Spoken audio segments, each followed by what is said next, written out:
What did one elevator say to the other? What did one elevator say to the other?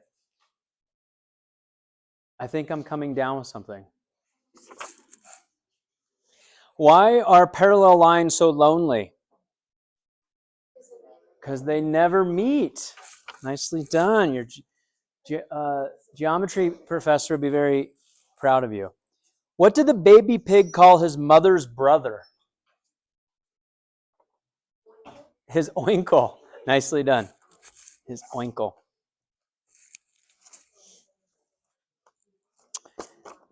Okay. This is our last lecture before exam 4. I handed out the bonus opportunity on Monday. You want to stick around today for a participation opportunity at the end. Next week, we'll have our exam, 4 o'clock regular time on Monday. And then we won't have class in person on Wednesday afternoon. It's going to be online, special senses introduction. So it's pretty simple stuff. And then when we get back from Thanksgiving, we'll actually have a couple of lectures to finish out Unit 5. And then the final, or Exam 5, which is probably going to be like 75 to 80% on new material and like 20 to 25% on review. Okay?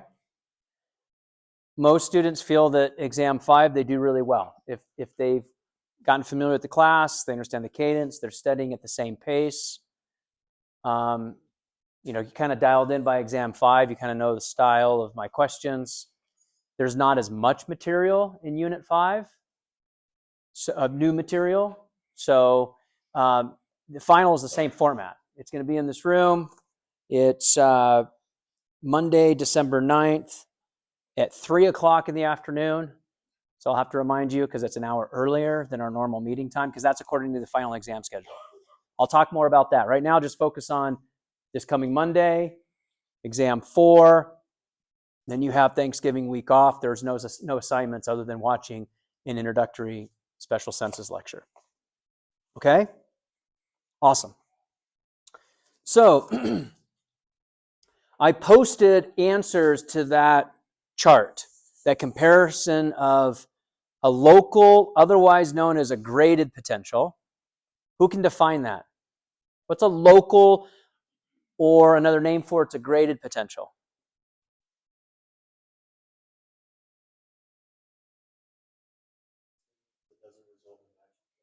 A stimulus that doesn't result in an action potential. Could they be inhibitory? Stimulus suggests maybe it's always excitatory, but that's not true. Stimulus could be an inhibitory stimulus, right? We'll talk a little bit more about that today.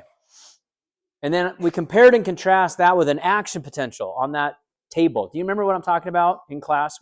I assigned that, and that's what I posted the answers to on Canvas. What's an action potential?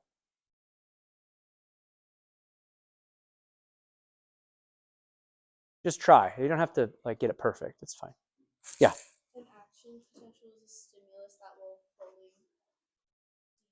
depolarize the nerve. Yep. It's a stimulus that will fully depolarize the nerve. So it goes through threshold, it reaches threshold, it triggers a depolarization event that propagates down the entire nerve. Absolutely correct. It's an all or nothing response, right? An action potential. Do you think there might be some comparison and contrast questions on the exam about action potential versus graded potentials? I would expect that. Okay, let's talk a little bit more about some of these concepts. Some of these are review from our last lecture. After being released, neurotransmitters bind to receptors where?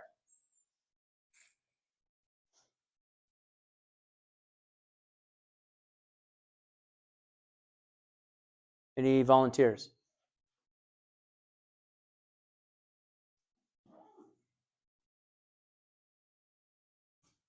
I didn't think it was that hard of a question. You guys struggling? C, synaptic cleft.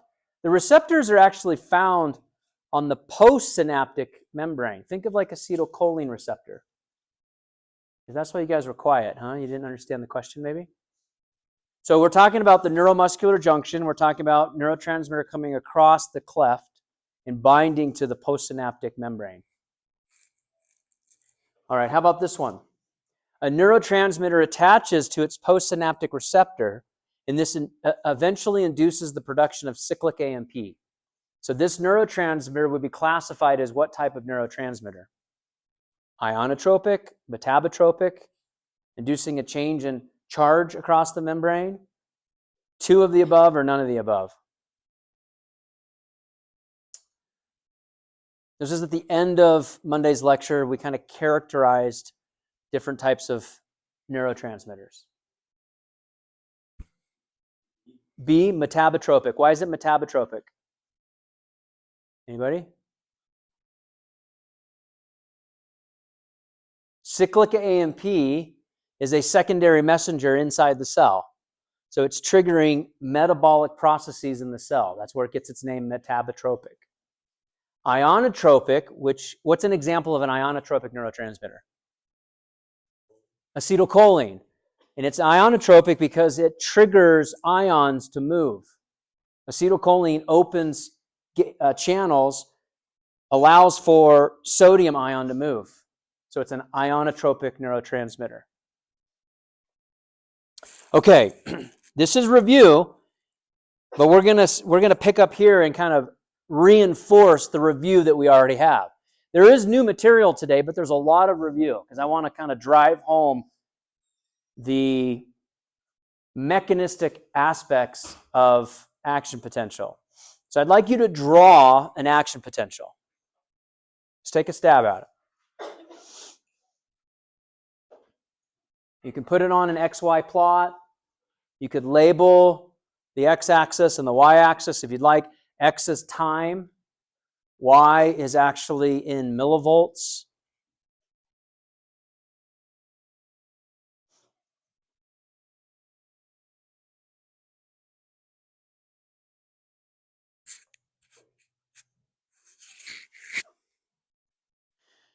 See if you can label as many of the following features on your action potential.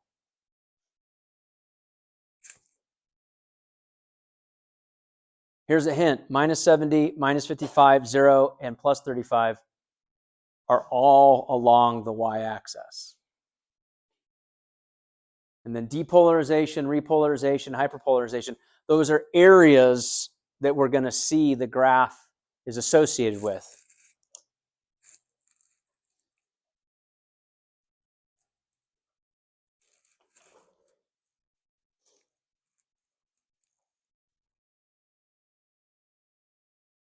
Is that pretty comfortable? Or are you struggling with that? It should be pretty comfortable by Monday. Wouldn't be a bad idea for you to draw out an action potential and label it in some white space on your test packet. You could refer back to it. Because a lot of these questions that are mechanistic are going to ask you questions about where are you in the process of the action potential. So if you can memorize it and you know how to draw it and you can make your own little figure, you can look at it when you find a question that you're really trying to dive into. Okay. So does it look something like this? So we have on the y-axis voltage in millivolts. Now just keep in mind, this is electricity, right? What kind of voltage comes out of this outlet right here in the wall? Anybody any idea? It's about 110 volts. And like a dryer plug, like the big fat dryer plugs or what your EV plugs into tends to be 220, double that. So we're talking millivolts, which is 1,000 millivolts to equal 1 volt. So it is electricity, it's just very, very small voltage. So we're talking about minus 70 as our resting membrane potential. And then we have threshold at minus 55 because it's getting more positive. Here's 0. And then we see it tops out, at positive 35 to positive 45, somewhere in that area. Time in milliseconds is along the x-axis.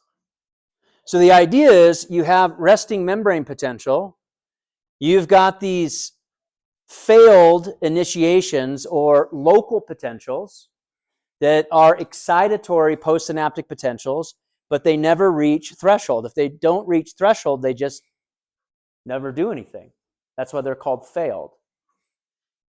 If you get an excitatory postsynaptic potential that crosses threshold at minus 55, you trigger an action potential, and that's where this spike comes in.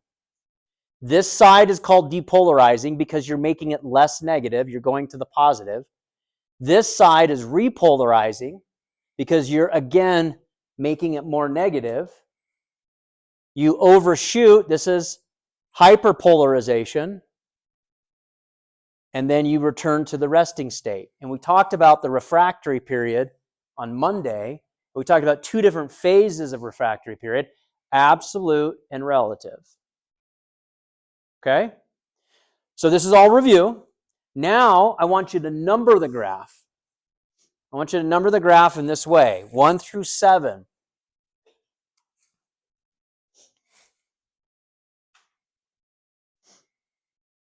Obviously, it's a slightly different graph. This one came out of a textbook, so it looks a little bit, cleaner than the other scribbly one.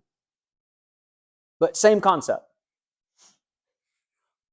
What you don't see here is you don't see any of the excitatory postsynaptic potentials or the local potentials kind of summating. It just shows you this nice, consistent on-ramp to an action potential firing when it crosses threshold. But that's okay. 1, 2, 3, 4, 5, 6, 7. So now what I want you to do is I want you to write down the number that best corresponds where almost all the voltage-sensitive potassium gates are closed.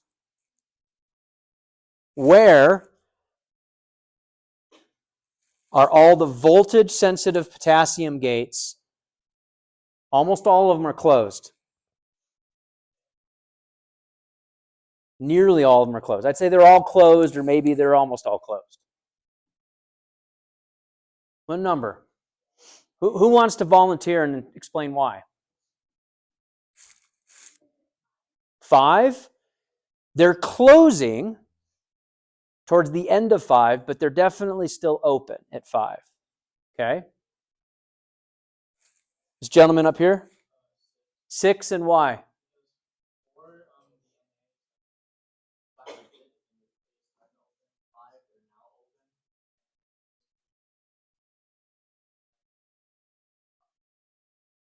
Did you catch that?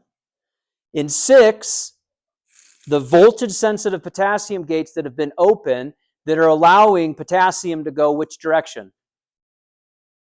Out of the cell, down its concentration gradient, taking a positive charge out of the cell, so it makes the inside of the cell more negative.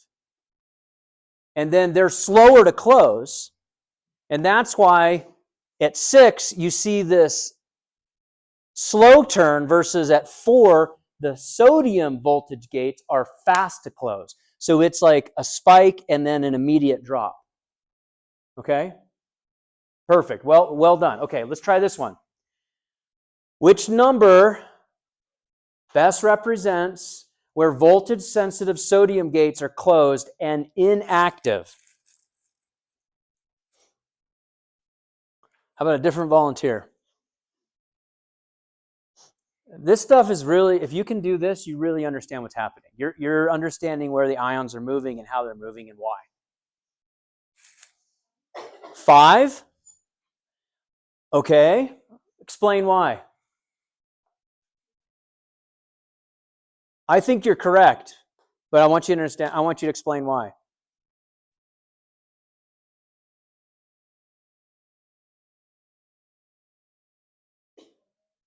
I agree.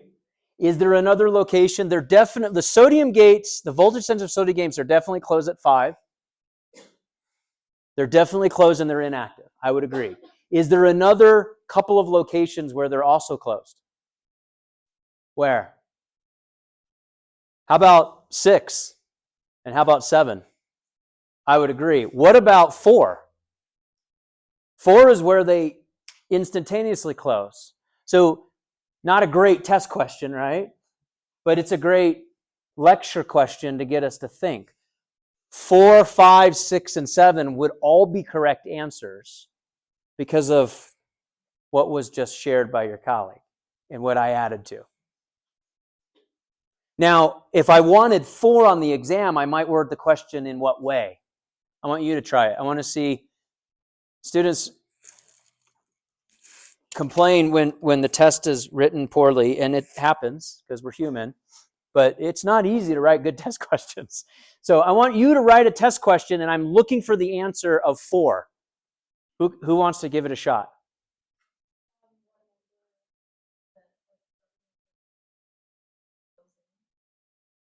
Closing. Maybe closing rapidly. Okay. Yeah, I would go with that. I mean, are they closing it all in 3? No, they're not. They're opening. So yeah, they're closing here. They're already closed in 5. They're closing rapidly. They're rapidly closing. I like that. Okay. All right, let's try another one. Should we try another one? All right, we're going to look at potassium now. Voltage-sensitive potassium gates are finally open. All of the voltage-sensitive potassium gates are finally open.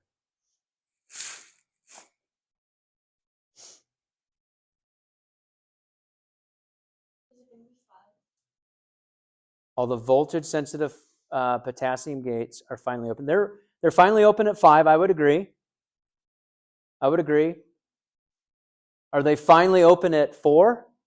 They're also finally open at 4. So another example of not a great test question unless I didn't give you 5 and I only gave you 4, right, as an option. You with me? So 4 or 5 would work there. Okay, how about this one? Okay, this one's a double. Write down the number. Okay, where our voltage-sensitive sodium gates are open and voltage-sensitive potassium gates are nearly open.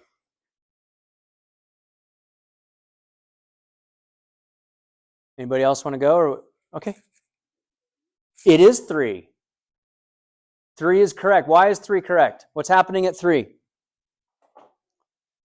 Just what it says right there, Keller. That's what's happening at 3.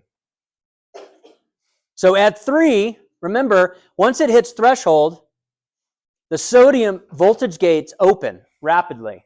And they're open this whole time. So that satisfies the first statement. And at the same time, the voltage-sensitive potassium gates slowly start to open. So at 4, they're fully open. Right? So that tells you at 3, both of these things are happening. Well done. Okay. When I looked at this earlier, I didn't love this one, but we'll oh wait, no, never mind. This one is fine. At what point in the process is it still reversible?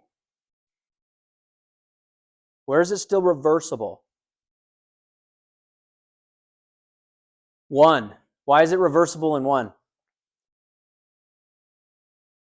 Any explanation? It hasn't reached threshold yet.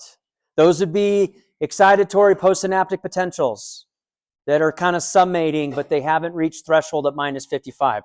Man, I feel like you guys are getting this. Okay, this is kind of exciting to me. This is hard stuff. I mean, you're thinking about moving ions that you can't see. Okay, this is very theoretical. Okay, the cell is at rest. This is the one I didn't love, but we'll play with it. The cell's at rest, resting membrane potential. but ions may not yet be in their proper location, so firing may not be possible. There's a lot of caveats here. That's why I don't like this question. But number 6, I'm looking for actually number 7, but I would agree with you. Number 6 kind of hints at, it's on its way to resting membrane potential. What I'm getting at is like the moment before, like 6.8 is what I'm asking for, right? Right before it gets to 7 where it is at rest. There's not really a great way to ask this question. What would be another way that I could ask what's happening at 6? Someone build me a test question about, I want the answer to be 6, and you're going to say, write down the number that corresponds with what activity for number 6. Take a shot.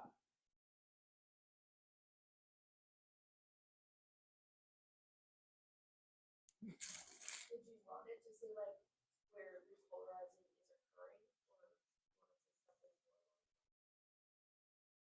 or Repolarization's happening over here in 5, so I might focus on like hyperpolarization, right?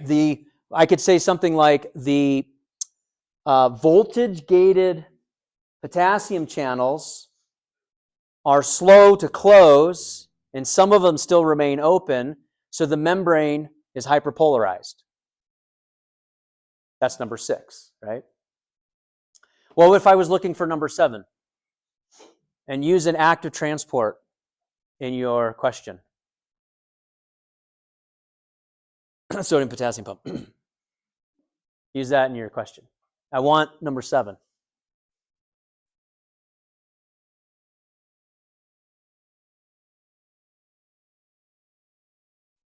Take a stab. so where the NA channel resets and closes. At 7, I'm looking for a pump. Like the sodium potassium pump. Anybody want to help her out?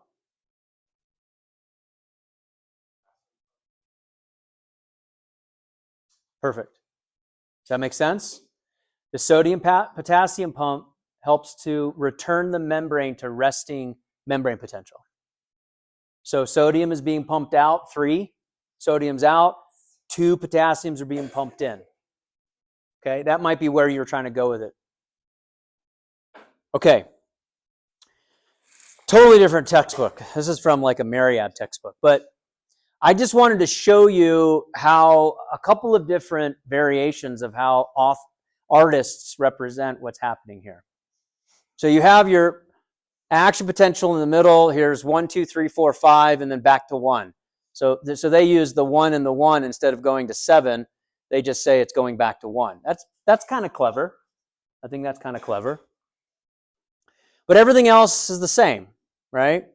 You're at like positive 35 to 45 for the action potential peak. You have a threshold. You've got these numbers. So this is resting state where you can see here's the extracellular fluid. Here's the intracellular fluid, also referred to as the cytosol. And the sodium and the potassium gates are closed at rest. It's the sodium potassium pump that's running. And then on a depolarization event, you get sodium opening at 2. Actually, this is at a local event, so you can see some sodium's coming in. At threshold for 3, all the sodium voltage gates are open. At 4, we see that the sodium gates are closed and the potassium gates are open. And then at 5, the undershoot or the hyperpolarization, potassium gates are still open, sodium gates are closed. So just a different representation from a different picture from a different textbook. But as you read the literature, you're going to see it represented in a number of different ways. Okay? So we've been talking at length about how to fire an electrical signal down a nerve. And earlier in the semester, we looked at what happens after that nerve signal gets to the muscle and causes contraction. And we discussed a little bit in muscle physiology, acetylcholine reuptake. And so we're kind of coming back to that topic in a little bit more detail. And we're talking about how neurotransmitters bind, and then how do you get rid of the signal? And then we're going to use a couple of examples. Like I'm going to talk about the botulinum toxin again, or Botox. But we're going to look at its mechanism. And I think getting into the mechanism to understand a little bit more, now that you've had the neuromuscular junction and neurotransmitters twice, it's going to be a little easier to understand some of the molecular signaling that's happening with Botox. Or basically a compound that prevents the release of the neurotransmitter. So how do you stop the signal? Well, these neurotransmitters bind very momentarily. They bind for a millisecond. If no new neurotransmitter is available, then the stimulus stops. Now, the stimulus can stop by no new neurotransmitter coming there. And you lose the concentration of the neurotransmitter in the cleft. And you have the loss of concentration of the neurotransmitter in 3 different ways. One is just diffusion. Over time, the neurotransmitter just dissipates because it diffuses into all of the synaptic space. Second one, and we talked about this in the muscle section, is you have reuptake. The synaptic knob on the neuron side reabsorbs the neurotransmitter and recycles it. And then the third way that we talked about in the muscle section is by breaking it down with an enzyme, acetylcholine esterase. So a destructive pathway, breaking down acetylcholine into its acetyl and its choline parts, reabsorbing those back into the knob, and then making it again as a fresh acetylcholine molecule. So diffusion, reuptake, or enzymatic destruction, acetylcholine esterase. Now, if we block the reuptake of the neurotransmitter, what happens? And we don't have a lot of diffusion of the neurotransmitter happening. We have plenty of neurotransmitter in the cleft. We don't reuptake it. We don't release acetylcholine esterase. We have continuous neurotransmitter in the cleft.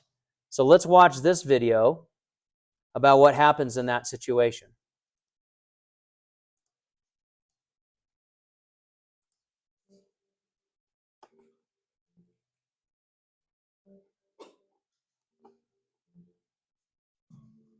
Deep within the brain is a set of structures called the limbic system.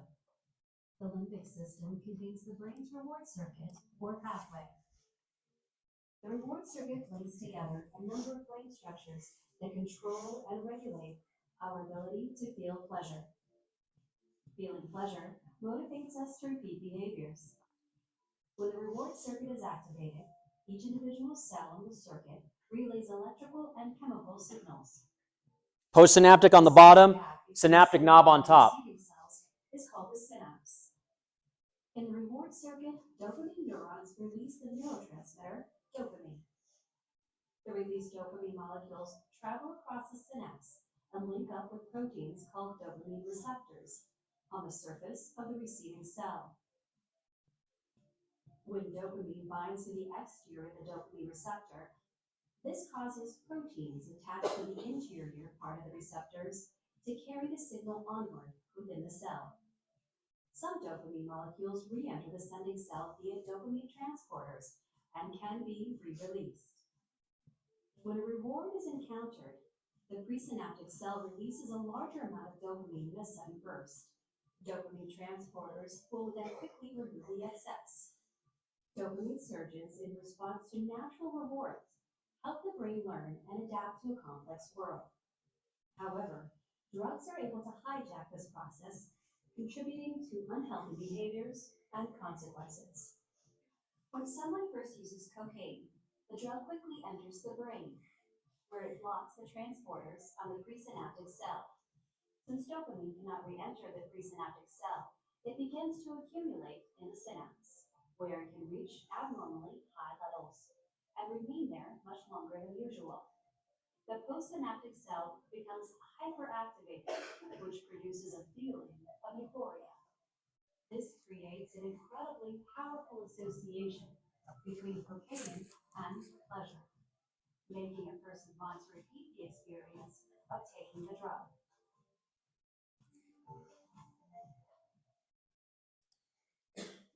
Okay, just an example, one example that I thought you would find interesting because you kind of know how it works now, right? You know all these parts, you understand the mechanism, right? You understand how acetylcholine and its receptor on the other side. Now we're using dopamine, a different neurotransmitter. We introduced a list of neurotransmitters on Monday, right? And dopamine was on that list. Serotonin was on that list, epinephrine, norepinephrine, acetylcholine, GABA. We had a few, right? And we said there's more than 100. And so I'm just giving you an example. And so, you know, the cocaine response with the limbic system or pleasure centers, right? There's a lot of things you heard in the beginning of the video of like how it normally is supposed to work. And when you say you get a reward and you have pleasure associated with it, right? Just a level set. There's so many things in our regular day that stimulate dopamine release and we have pleasure. For example, after your first cup of coffee, you're like, oh, that's the first sip, that feels good, right? After a meal, maybe at the end of the day when you lay down, you get off your feet and you're like, oh man, it feels so good to get off of my feet. A long shift at work, certain foods, certain musics, certain people that you're around make you happy, right? Those are all pleasurable responses throughout our daily life where we have a neurotransmitter of dopamine that actually gives us positive reinforcement to say, you should do that activity again. You should see that person because they make you happy. You should have that food, right? You should get this much rest.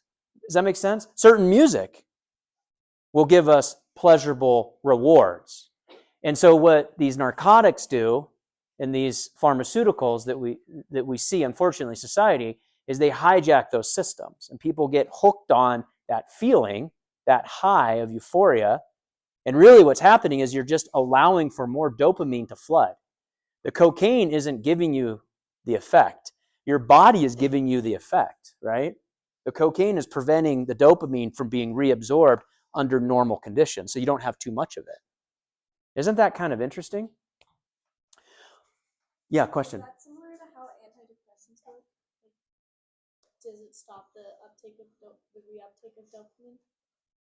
Oh, so the question is about antidepressants. Yeah, depending upon the antidepressant, is they may regulate serotonin and dopamine levels in the body, and psychiatrists may do blood draws and look at dopamine levels and say you're running a little bit low.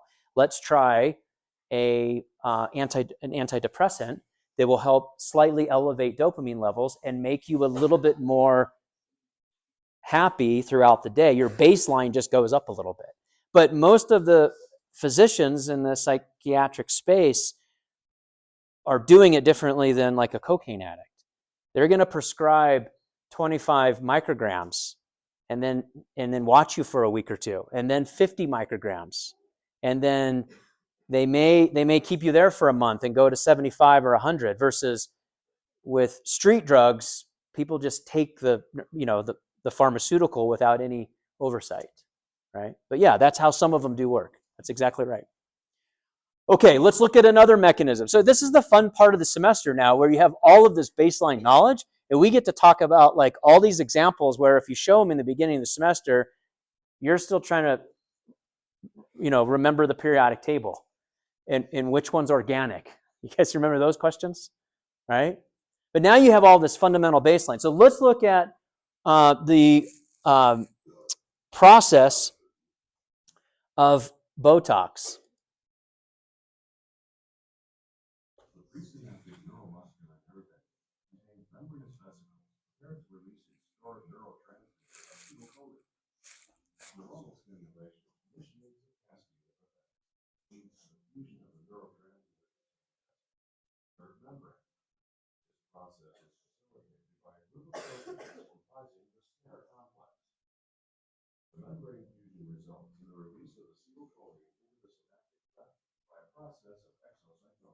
So that's dumping acetylcholine.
Okay.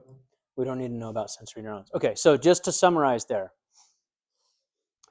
the Botox, the botulinum toxin, modifies the way the vesicle sees the edge of the membrane, and there's docking proteins. And SNAP25 is essential for that docking to take place. So it trims the SNAP25, preventing the acetylcholine. Plenty of acetylcholine is being made by the synaptic knob, but it's not binding to the docking protein. Therefore, it never fuses with the membrane and dumps its content into the cleft. So you never get acetylcholine crossing over to the postsynaptic side. If you never get acetylcholine crossing the postsynaptic side, do you get muscle contraction or propagation of the action potential and muscle contraction? No. Now, obviously, the first application was like for wrinkles, like in the face, where you relax the facial muscles and the crevices and the wrinkles go away. But now we're seeing applications for things like migraine treatment. Well, they'll deliver it in the facial and cranial spaces to try to relax the muscles from contracting so aggressively and provide a tremendous amount of relief for migraine patients. Okay, kind of cool. So it relates to acetylcholine at some level. It's a neurotoxin, decreases overall muscle activity, prevents the release of acetylcholine at the neuromuscular junction. However, it's actually quite temporary. Now, what I want to ask you is, so here we go. Here's a picture. I'm going to ask you the question in a second. So here's the picture. Here are these vesicles that contain acetylcholine. We know from the last unit with muscle physiology that these membranes would fuse, these vesicles would fuse with this membrane and would dump their contents so that the postsynaptic motor end plate would actually receive the acetylcholine. What we didn't show you was all of this extra architecture of these docking proteins. That's what that video was all about. They were really nerding out about these docking protein architecture. And what Botox does is it cuts these docking proteins so these vesicles can't bind here and then be fused with the membrane. That's how it works. That's the mechanism of action. So the discussion that I want you to talk about between the two, partner up, is why it works. Just talk a little bit about what we just described. What's missing? If acetylcholine doesn't cross, then what's missing? What happens? And then secondly, I want somebody to explain to me, why is it temporary? Why is this process temporary? Okay? Ready, set, go.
Okay, let me hear your thoughts. Any more interest in elaborating on how does it work? I just want to hear it from you. I think there's tremendous value in you repeating something that you just learned. Who wants to give it a shot? Okay, no, you're good. This is the right venue to do this. You got to practice these things. So, starting with why. So the body breaks down the actual Botox in the body, which is why you have to keep going to break it down just like a break. And then Botox is sending in, it stops the body from being able to send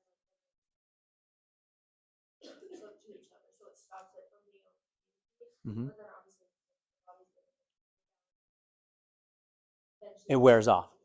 Okay, so Darby's saying that the first part is, it prevents the acetylcholine from crossing and sending the signal downstream.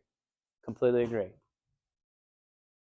Second part is the body breaks down the toxin over time, like most everything that gets into our body, right? It is a toxin. It's a foreign substance. So your body's going to identify it as a foreign, eventually attack it and destroy it.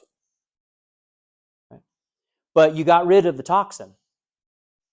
You still you have cleaved SNAP25. So what happens next?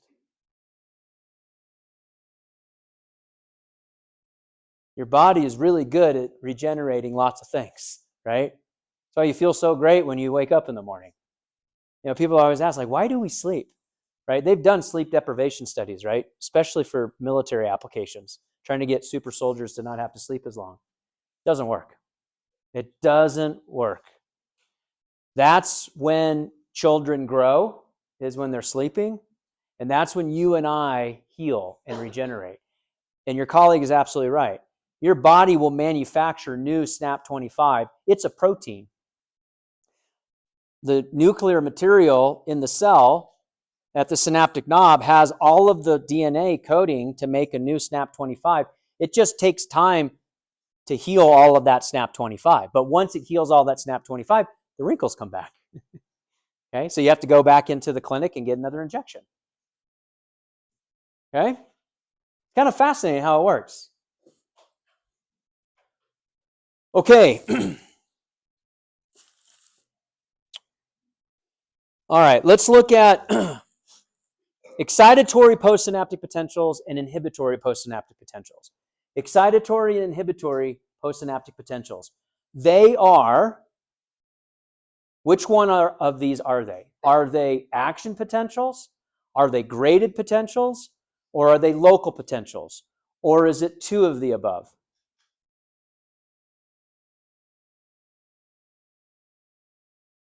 Did I just confuse you? excitatory and inhibitory postsynaptic potentials are which of the following? An action potential A, a local potential B, a graded potential C, A and B only, or B and C only. You're like, oh, Keller. Which one is it? Or which one on the list is it? Or which ones on the list? Any guesses? I don't remember what my, I didn't write it down. So excitatory and inhibitory postsynaptic potentials are graded or local potentials. So it would be two of those on the list. They are not action potentials yet. They're trying to decide. This is the stuff that's happening before you get to threshold to determine if an action potential fires. So on the left, you have a synapse, and you've got a cleft, and you can see neurotransmitter in the cleft. And you can see on the other side a positive charge saying that's an excitatory postsynaptic potential. So I'm right here. Right? Here's the neuron. Here's the recipient. Here's the cleft. Here's the neurotransmitter, all these little circles. And this is a generic one. It could be dopamine. It could be serotonin. It could be acetylcholine. We're just talking about a generic synapse, right? Because some synapses are neuron to neuron. In the last unit, we only talked about neuron to muscle. We talked about the neuromuscular junction. In this unit, it could be the muscle, but it could be another neuron synapsing to another neuron, okay? So here we've got a neuron synapsing onto another neuron, an excitatory postsynaptic potential. An excitatory postsynaptic potential fires, you get sodium rushing in, and you trigger an action potential. That should make sense, because that's what we just talked about. And in these situations, the neurotransmitters most commonly associated with excitatory postsynaptic potentials happen to be glutamate and aspartate. Now, you could have, over on the right side, you see there's an inhibitory neuron right here. It's not doing anything on the left because we're sending an excitatory postsynaptic potential. But over here on the right, this inhibitory neuron is firing neurotransmitter, glycine or GABA. Either one of those neurotransmitters are typically associated with an inhibitory postsynaptic potential, putting a negative signal on this neuron right here so it doesn't send a signal to the downstream neuron. And this is how you regulate what's firing. Excitatory postsynaptic potentials and inhibitory postsynaptic potentials. Okay, so let's look at EPSPs and IPSPs in a slightly different way. So now we've got this tracing here, and we've got a diagram up top. This diagram up top is similar to the diagram we just came from. So here's a postsynaptic cell. This is a neuron, but it's a postsynaptic neuronal cell. It's got one neuron coming here that's excitatory. It has another neuron coming here that's excitatory. So this one's called EX1. This one's called EX2. They're excitatory, and so they have a plus symbol next to them. Here is an inhibitory neuron called inhibitory 1 with a negative symbol. This one inhibits this cell. So in real life, it's not like one neuron onto one neuron, right? We draw it like that in textbooks because it's easier for us to understand, right? Remember, multipolar neurons are the most common. Like 99% of the neurons in the body, this was the first lecture that was online, but 99% of the neurons in the body are multipolar neurons, right? Where they have like a stalk, the cell body, and then like an ugly looking tree of just random dendrites going everywhere, which is so non-aesthetically pleasing, we never use it as an example in a textbook. Because students will be like, oh, it's so gory. Let's look at a bipolar neuron because they're nice and clean. But in real life, our neurons have many innervations that connect to them. So you're kind of getting a sense of, okay, this one postsynaptic neuronal cell has 3 different neurons synapsing onto it. In this example, 2 of them are excitatory and 1 of them is inhibitory. Now let's see what happens. In this panel right here, in pink or whatever color this is, orangey pink, we can see minus 70. Here's excitatory neuron firing one time, and then a little bit of time later, it fires a second time. And nothing happens, right? Because it never reached threshold. In this example here, we've got these two neurons, which are the green ones up here.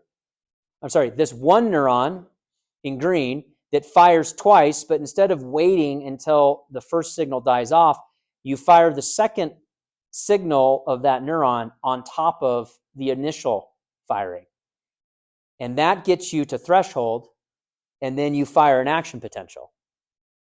That is what we refer to as temporal summation, because you're summating your excitatory postsynaptic potentials in time. You're timing it where instead of you fire it here and then fire it here, you fire it, right? So you fire here, here. Temporal summation is you fire it right on top of itself. Make sense? Okay, now in blue, this is going to get a little bit more interesting. You can see this green excitatory neuron fires here. Time goes by, and you've got another firing of the green. But let's see, I'm trying to understand what's excitatory. Oh, excitatory 2. That's the black one. Okay, so it's green and black. Now I got it. So here's the green one firing, and then here's the black one firing. It's the same thing that happened here. The green neuron here and the black neuron here are both excitatory, but they fired here and then here. Now, if you take those two neurons up here, the green and the black one, and you fire them right on top of each other, you get the same exact result as you had over here, but we're using two different neurons, so it's spatial summation because two different neurons in different spaces are summating to reach threshold. So either of these situations happen in real life.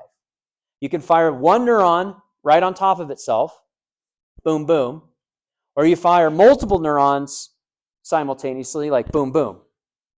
Temporal summation when it's just one neuron firing twice.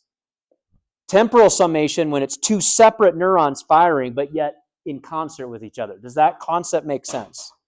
Temporal versus spatial summation. Okay, now we're going to introduce the inhibitory neuron, right, to make it one level more complex, but this covers everything now. Excitatory postsynaptic potential can be completely wiped out by an inhibitory postsynaptic potential. And that's what you see here is you've got we're back to the green one. The green one fires, and a moment later, the inhibitory one fires. And in that situation, temporally, they're separated from each other. But in this situation, you could fire them at the same time and you get no net change. Either way, you get no action potential. Okay, so that's how the inhibitory postsynaptic potentials would work. So in this section of the slides, what we're looking at is a couple of different concepts. We're looking at excitatory postsynaptic potentials and inhibitory postsynaptic potentials. These are local or graded potentials, but when they summate, they can reach a threshold and cause an action potential. You can summate them, if they're excitatory, in two different ways. Temporally, with one, boom, boom, or temporally with two, where they fire at the same time, boom, boom. Okay? So, kind of a crude diagram, but you get the idea. I'm not very artistic. These are three separate excitatory postsynaptic potentials, right? Summating to get you to fire. Okay. So, last but not least, we just want to talk a little bit more about this integration of signals, of multiple signals, because we learn it in 201 as being very straightforward and simplistic. Like we draw these bipolar neurons, We make it nice and clean. We have a neuromuscular junction where it's one nerve into one muscle fiber, and that's all you study, right? The body's a lot more complex than that. Now we're starting to talk about a diagram here where we had multiple neurons, 2 excitatory, 1 inhibitory, onto a postsynaptic neuronal cell. And hopefully you kind of walk through that. And you can watch the video if you kind of want to see that play out one more time. If you want me to re-explain that, just watch the YouTube. But you can see on the upper diagram, we've got an example of temporal summation. And on the lower diagram, we've got another example of spatial summation. Whereas in the temporal summation, it's one neuron. But remember these hash marks? What do these hash marks indicate across a neuron? Electrical signaling, right? So you got electrical signaling that's pretty close together here, but it's only coming from the middle neuron. So it's temporally summating. It's doing this, right? Instead of,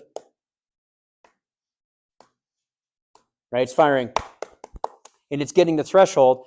These excitatory postsynaptic potentials then trigger the postsynaptic neuron to fire. Here we've got 3 different neurons.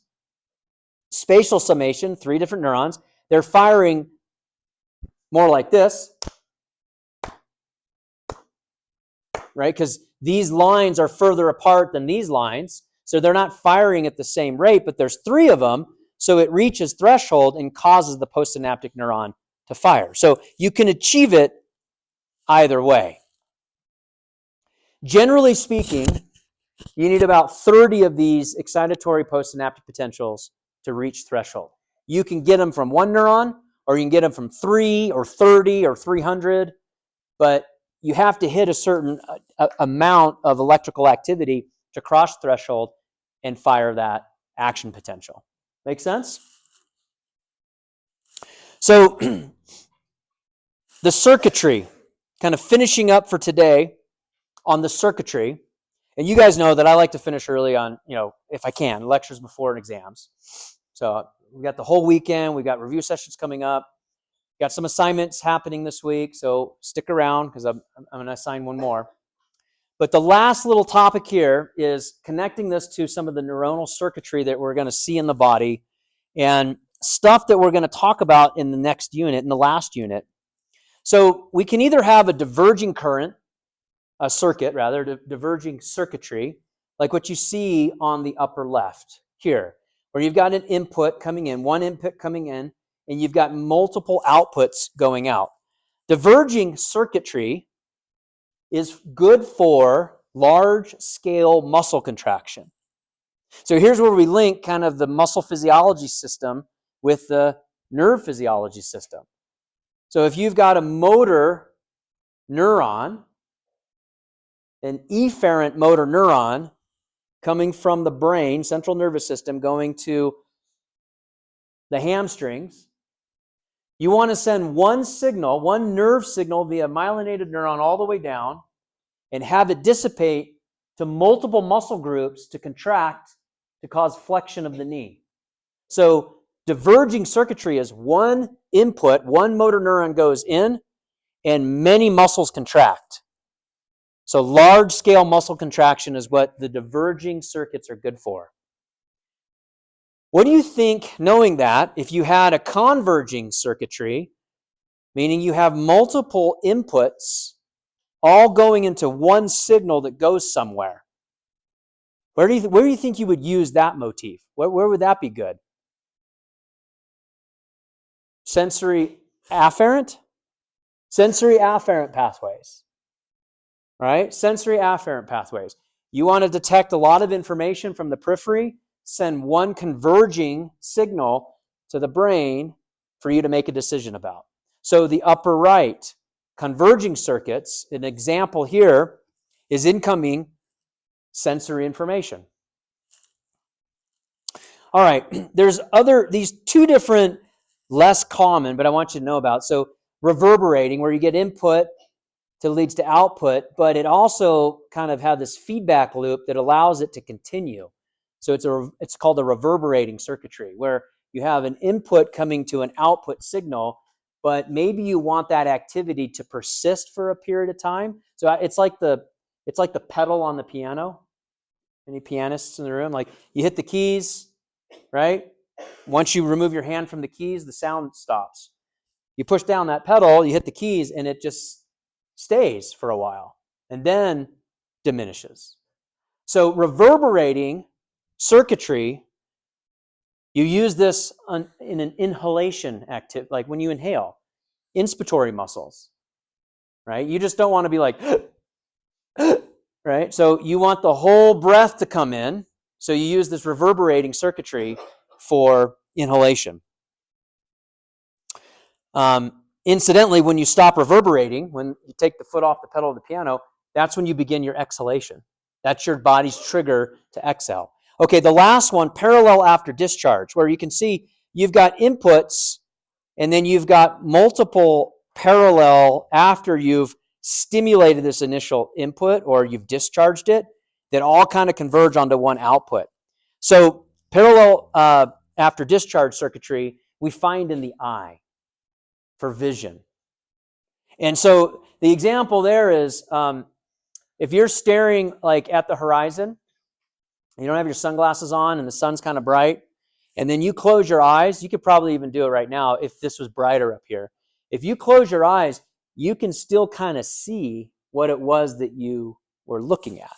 There is like a blueprint, and then it kind of fades over time. That's because your eyes are wired like parallel after discharge. And that's our link to the next unit with sensory information of special senses, because we're going to start talking about vision. We'll talk about olfaction, gustation, otherwise known as taste, equilibrium, hearing. So we're almost done, but all of the basic principles that we've needed to get through the semester are pretty much there. And in the last unit, it's a lot of very familiar things. You'll look at channels again. We'll look at channels and ions moving to cause signaling to happen like in the inner ear.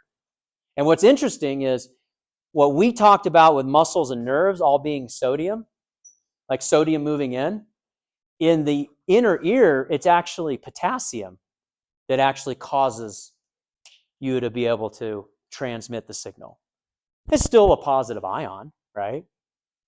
But it's interesting how potassium will have its opportunity in special senses when we get into the inner ear. Okay. Any questions over the new material? All right. Oh, yes. What do inhibitory neural signals do to the lack of the to increase the negative charge? What do inhibitory like neurons do to the axon hillock? Yeah, To increase the negative charge? They actually make it more likely that you're going to have a slightly negative environment in that axon hillock. Well, they'll control ion flow. They'll either pump less sodium out at that location, or they'll pump a little bit more potassium in to get the inside of that axon hillock to be more negative, right? Because they're inhibitory. So you want to hyperpolarize it. So you'll pump more sodium out than you normally would, or you'll pump slightly less potassium in, right? Good question. Okay, pause for 1 second.